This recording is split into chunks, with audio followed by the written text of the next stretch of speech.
Lent காலத்திற்கான ஆயத்த கூட்டம் என்று சொல்லி வந்து இங்கே நல்லுறவை பற்றி பேசி கொண்டிருக்கிறாங்களே அப்படின்னு சொல்லி நீங்கள் யாரும் யோசிக்கிறீங்களான்னு தெரில. அப்படி யோசிச்சிங்கன்னா அந்த சிலுவையினால் விளைந்தது தான் இந்த நல்லுறவு. அதை குறித்து தான் பேசிகிட்டு இருக்கிறோம். நம்ம ஆண்டவர் பட்ட பாடுகளாக நினச்சிட்டு கடைசியில் அதனுடைய விளைவுகளை நம்முடைய வாழ்க்கையில் காண்பிக்க முடியவில்லை என்றால் அதில் பிரயோஜனம் இல்லை இல்லையா? அதனால் இவ்வளோ நேரம் நம்ம பேசினது அந்த சிலுவையின் விளைவு. நாம் கிறிஸ்துவுக்குள் அவருடைய சரீரத்திற்குள் இணைக்கப்பட்டிருந்தால் நம்ம சபைக்குள் எப்படி இருப்போம், பிறரோடு எப்படி இருப்போம், சமூகத்தில் எப்படி இருப்போம் அப்படின்னு சொல்லி பார்த்தோம். கடைசியாக குடும்பத்தில் நல்லுறவை ஆண்டவர் எப்படி ஏற்படுத்துகிறார், சிலுவை எப்படி கொண்டு வருகிறது என்பதை பார்க்க போகிறோம். 3வது சாப்டரில் அந்த 1 Corinthians 7 அப்படின்னு நீங்கள் பார்ப்பீங்க. திருமணம் ஏற்படுத்தப்பட்ட காரணம் 1 Corinthians 7. நீங்கள் வீடுகளில் போய் அந்த 1 Corinthians 7 நன்றாக படித்து பாருங்கள். திருமணத்தின் முக்கியத்துவத்தை அதில் எப்படி செயல்பட வேண்டும் கணவரும் மனைவியும் அப்படின்றத நம்ம பார்க்கலாம். 2 வரிகளில் அதை ஒரு சுருக்கமாக சொல்லலான்னு சொல்லி நான் நினச்சேன். ஒன்று, family is the basic building block of the society. சமூகத்தின் ஒரு கட்டிடம் என்று எடுத்துக்கொண்டால் இந்த சமூக கட்டிடத்தை கட்டுகிற ஒவ்வொரு அடிப்படை கல் என்னது? குடும்பம். குடும்பம் தான் அந்த பேசிக் யூனிட். குடும்பம்னா யார்? மினிமம் யார் இருப்பா குடும்பத்தில்?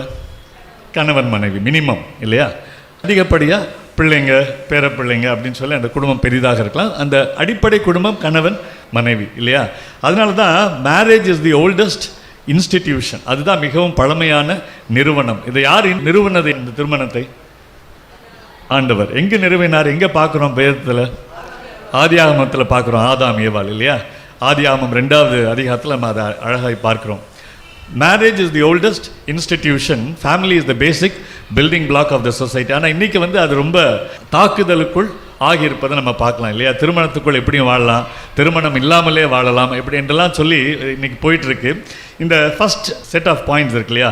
எதற்காக திருமணம் ஏற்படுத்தப்பட்டது? வேசித்தனத்துக்கு விலகி இருக்க, சுயநலம் ஒன்றே பேணாமல் அடுத்தவர் நலம் விரும்ப, அப்படி சில பாயிண்ட்ஸ் கொடுத்துருக்கோம். வீட்டில் போய் படித்து பாருங்கள். ஆனால் அதோடைய சுருக்கம் என்ன?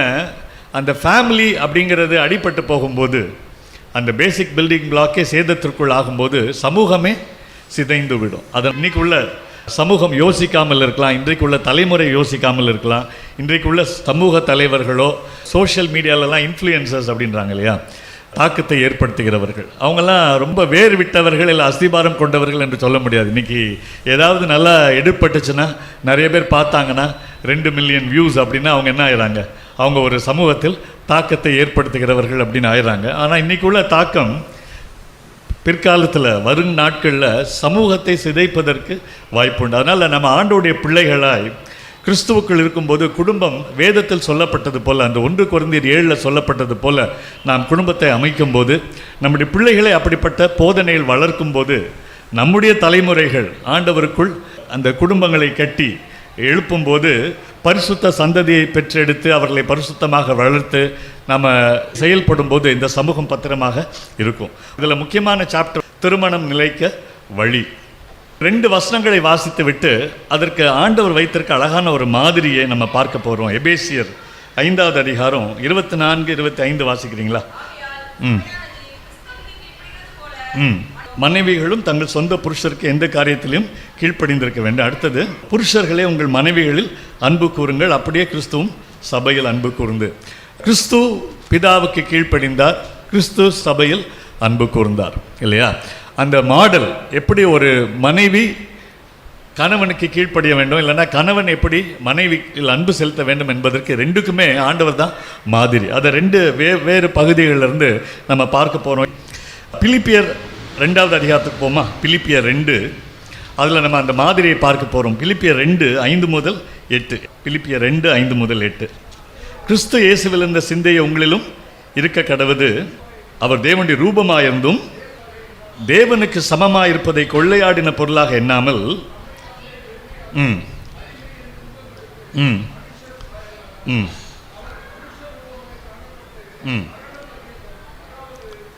சிலுவையின் மரண பரியந்தம் கீழ்ப்படிந்தவராகி தம்மை தாமே தாழ்த்தினார். சிலுவை தியான நாட்களை தான் நம்ம இருக்கிறோம்.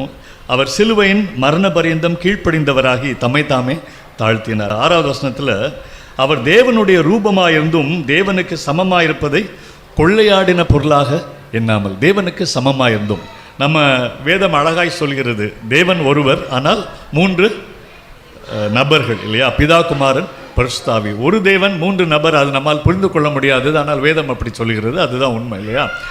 அந்த பிதா குமாரன் பரிசுத்த ஆவியானவர்கள் சமம், ஒரே தேவன் சமம். அதனால்தான் குமாரனை குறித்து சொல்லப்படும் போது அவர் தேவனுக்கு சமமாக இருந்தும், 6வது வசனம், அவர் தேவனுடைய ரூபமாக இருந்தும் தேவனுக்கு சமமாக இருப்பதை கொள்ளையாடின பொருளாக எண்ணாமல். கொள்ளையாடின பொருள்னா ஒருவேளை நமக்கு ரொம்ப புரியறதில்லை.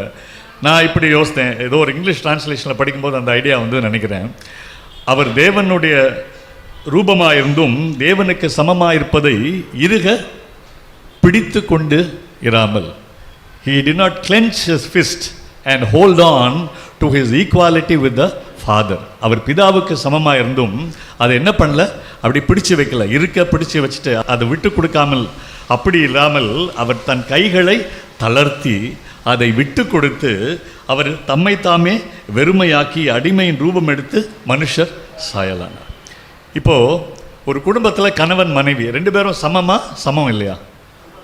சமம். நம்ம எல்லாரும் சமம். சபையிலும் நாம் எல்லாரும் சமம், சமூகத்திலும் நாம் எல்லாரும் சமம், குடும்பத்திலும் கணவன் மனைவி சமம். ஆனால் ஒரு ரோல்ஸ் இருக்குது. 2 பேருக்கு ஆண்டவர் என்ன பண்ணியிருக்கிறாரு, வெவ்வேறு ரோலை வைத்திருக்கிறார். கணவனை தலைவனாக வைத்திருக்கிறார் இல்லையா? அப்போது வேதம் என்ன எதிர்பார்க்கிறது, ஒரு ஆண்டவருக்குள்ள உள்ள குடும்பத்தில் அந்த மனைவி கணவனுக்கு கீழ்ப்படிந்திருங்கள், குமாரன் பிதாவுக்கு கீழ்ப்படிந்தது போல. குமாரன் பிதாவுக்கு சமமானவர் தான், ஆனால் அவர் கீழ்ப்படிந்து தம்மை தாமே வெறுமையாக்கி இறங்கி வந்தார். நம்ம யோசிக்க வேண்டியது, நிறைய மனைவிமார் இருக்கிறோம், நம்ம யோசிக்க வேண்டியது, சில பிரச்சனைகள் வரும்போது, கருத்து வேறுபாடுகள் வரும்போது, மனக்கசப்புகள் வரும்போது, நம்மால் அவரை போல ஈக்குவலாக இருக்கிறத அப்படி பிடிச்சு வச்சுக்கிறாம அவரை போல கைகளை தளர்த்தி விட்டு கொடுத்து அந்த ரோலுக்கு கொடுக்க வேண்டிய கனத்தை கொடுத்து, கணவனுடைய அந்த வேலை, அந்த உத்தியோகம், குடும்பத்தில் அவர் கொடுத்திருக்கிற அந்த பொறுப்புக்கு நாம் உரிய கனத்தை கொடுத்து நம்மால் கீழ்ப்படிய முடிகிறதா? இது ஒரு மாடல். ஒரு மனைவி கணவனுக்கு எப்படி கீழ்ப்படிய முடியும் என்பதை கிறிஸ்துவே காட்டினதை நம்ம இந்த பிலிப்பியர் பகுதியில் வாசிக்கிறோம். இப்போ அப்படியே அடுத்து திரும்ப எபேசியரில் வாசிப்போம். எபேசியர் 5:25 புருஷர்களே உங்கள் மனைவிகளில் அன்பு கூறுங்கள், அப்படியே கிறிஸ்துவும் சபையில் அன்பு கூர்ந்தார். எப்படி அன்பு கூர்ணுமா? கிறிஸ்து சபையில் அன்பு கூர்ந்தது போல இங்கேயும் அவர் தான் மாடல். ஒரு மனைவி கணவனிடம் எப்படி நடக்க வேண்டும் என்பதுக்கும் கிறிஸ்து தான் மாடல். ஒரு கணவன் மனைவியிடம் எப்படி நடக்கணுன்றதுக்கும் கிறிஸ்து தான் மாடல். அதை இங்கே நம்ம படிக்கிறோம், அடுத்த வசனங்களை படிக்கிறோம். அவர் சபையை தாம் அதை திருவசனத்தை கொண்டு தண்ணீர் முழுக்கினால் சுத்திகரித்து பரிசுத்தமாக்குகிறதற்கும் கரை திரை முதலானவைகள் ஒன்றும் இல்லாமல் பரிசுத்தமும் பிழையற்றதுமான மகிமையுள்ள சபையாக அதை தமக்கு முன் நிறுத்தி கொள்வதற்கும் தம்மை தாமே அதற்காக ஒப்பு கொடுத்தார். தம்மை தாமே அதற்காக ஒப்பு கொடுத்தார். கரை திரை முதலானவைகள் ஒன்றும் இல்லாமல் அந்த சபையை நிறுத்துவதற்கு தம்மை தாமே அதற்காக ஒப்பு கொடுத்தார். ஒரு துணி அழுக்காக இருக்குன்னு வச்சுக்கிங்களேன், ஒரு துணி அழுக்காக இருக்குது, அதில் கரை இருக்குது. அப்போது அது எப்போ போவோம்? துவைக்கணும். அது ரொம்ப ரொம்ப ஹார்டான கரை இருந்ததுன்னா என்ன பண்ணணும்? நல்லா தேய்க்கணும். இல்லைன்னா கல் இருந்ததுன்னா அடித்து துவைக்கணும். ஆனால் ஆண்டவர் என்ன பண்ணல, சபையை அப்படி அடித்து துவைக்கலை. தாம் அதை திருவசனத்தை கொண்டு தண்ணீர் முழுக்கினால் சுத்திகரித்து பரிசுத்தமாக்கிறதுக்கு அவர் என்ன பண்ணாரா, தம்மை தாமே அதற்காக ஒப்பு கொடுத்தார். அதை தான் அந்த சிலுவையில் நம்ம பார்க்குறோம் இல்லையா? பழைய ஏற்பாடெல்லாம் நீங்கள் வரிசையாக படிச்சுட்டு வந்தீங்கன்னா, குறிப்பாக அந்த தீர்க்க தரிசன புத்தகங்கள்லாம் படிச்சுட்டு வந்தீங்கன்னா ஆண்டவர் அவங்கள எச்சரிக்கிறார் இல்லையா? நீங்கள் தப்பு பண்ணிங்கன்னா உங்களுக்கு தண்டனைன்னு சொல்கிறாரு, எச்சரிக்கிறாரு. நீங்கள் அகதிகளாக போவீங்க, வேறு தேசத்தில் போவீங்க அப்படின்லாம் சொல்கிறாரு. அவங்க கீழ்ப்படியலை. கடைசியில் என்ன பண்ணிடுறாரு ஆண்டவர்? அவங்கள அனுப்பிடுறாரு இல்லையா? வட தேசம் சமாரியா அசிரியாவுக்கு பிடிப்பட்டு போயிடுது. தென் தேசம் யூதா பாபிலோனுக்கு பிடிப்பட்டு போயிடுது. ஆனால் ஆண்டவர் சொல்கிறாரு, நானே என் நிமித்தமாக உங்களை திரும்ப கொண்டு வருவேன்றாரு, நான் உங்களை சுத்திகரிப்பேன்னு சொல்கிறார் இல்லையா? அதனால தான் அந்த புதிய உடன்படிக்கையை தேவன் ஏற்படுத்துகிறார்.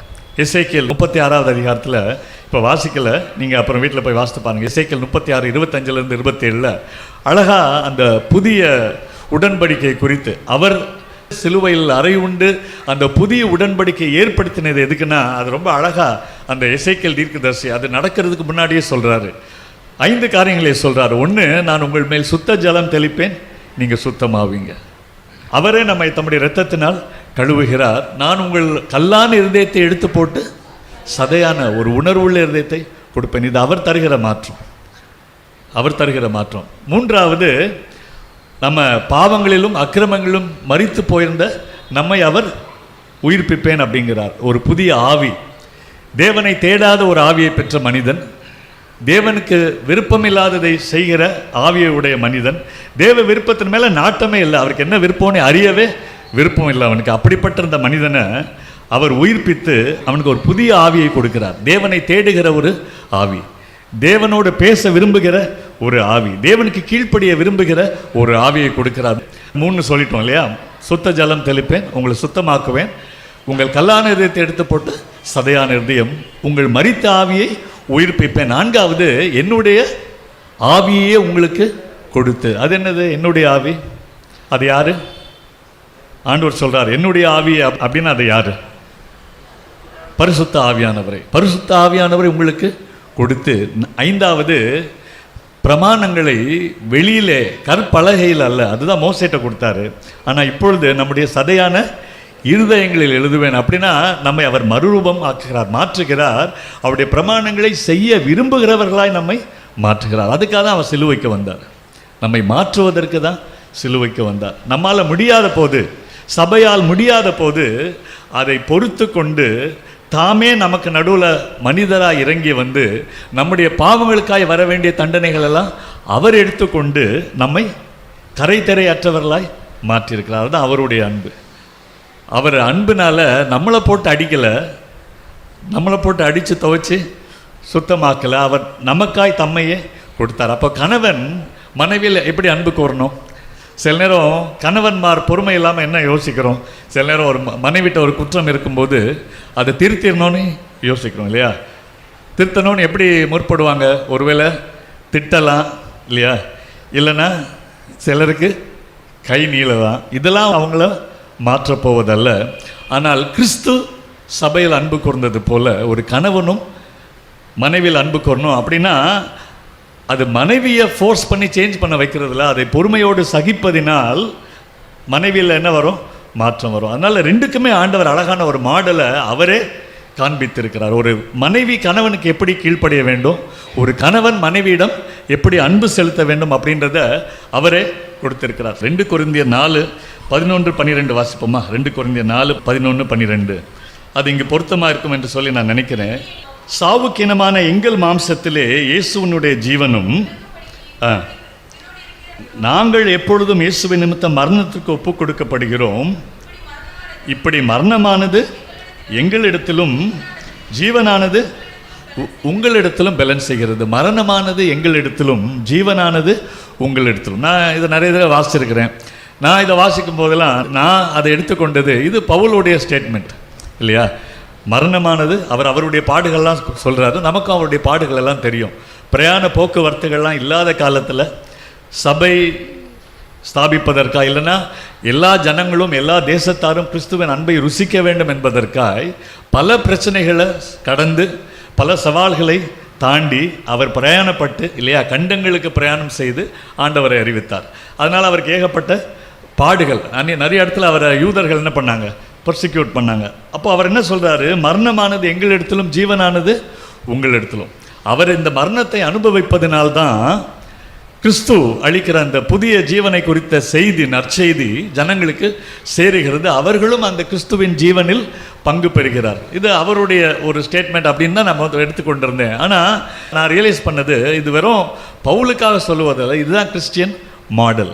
இதுதான் கிறிஸ்டியன் மாடல். ஒரு ஹஸ்பண்ட் ஒய்ஃப்குள்ளே இல்லை ஒரு சமூகத்தில் கிறிஸ்தவர்களாய் நாம் எப்படி செயல்படணும்னா, ஆண்டவர் எப்படி தம்மையே வெறுமையாக்கினாரோ, தேவனுக்கு சமமாக இருப்பதை பிடித்து வைத்து கொண்டிராமல் தன் விரல்களை தளர்த்தி எப்படி நமக்காக எல்லாத்தையும் விட்டு கொடுத்து இறங்கி வந்தாரோ, அதுபோல் நாமும் செல்ஃப் சாக்ரிஃபிஷியலாக நம்முடைய சுயநலத்தை கருதாமல் பிற நலன் கருதி, அதுதான் வேதம் திரும்ப திரும்ப சொல்லுது, பவுல் நிறைய இடத்துல சொல்கிறார். அதனால் அது வெறும் அவருக்குள்ள மாடல் இல்லை, அது எல்லா கிறிஸ்தவர்களுக்கும் உள்ள ஒரு மாடல். அதை கிறிஸ்துவானவரை ஏற்படுத்தின மாடல். அதை அழகாய் பின்பற்றினவர் பவுல். அதனால தான் ஒரு இடத்துல என்ன சொல்கிறாரு? நான் கிறிஸ்துவை பின்பற்றினது போல நீங்கள் என்னை பின்பற்றுங்க. இன்றைக்கி நம்ம என்ன சொல்கிறோம்? பொதுவாக நிறைய பிரசங்கமாக என்ன சொல்லுவாங்க?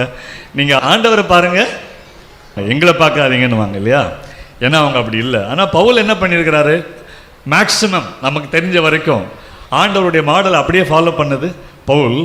ஆனால் பவுல் என்ன சொல்கிறார், நான் கிறிஸ்துவை பின்பற்றினது போல நீங்கள் என்னை பின்பற்றுங்க. அவர் எப்படி பின்பற்றினார், கிறிஸ்துவை போல மரணமானது எங்களிலும் ஜீவனானது உங்களிடத்திலும். நான் அந்த மரணத்தை அனுபவிக்கும் போது தான் பிறருக்கு ஜீவன் செல்லுகிறதுன்றார். அது போல் ஒரு குடும்பத்தில், ஒரு கணவன் மனைவி நடுவில், இல்லை ஒரு சமூகத்தில் நம்ம பிறருக்கு ஜீவன் போக வேண்டும் என்றால் கிறிஸ்து அதுக்காக தான் மரித்தார். எல்லாருக்கும் அவருடைய அந்த புது ஜீவன் சென்றடைவதற்காக தான் அவர் மரித்தார். அப்படி போகணும்னா நாம் என்ன பண்ணணும், நாம் மரிப்பதற்கு ஆயத்தமாக இருக்கணும். நம்முடைய சுய நலனிற்கு மரிப்பதற்கு, நம்முடைய நலனிற்கு மரிப்பதற்கு நாம் ஆயத்தமாக இருக்க வேண்டும்.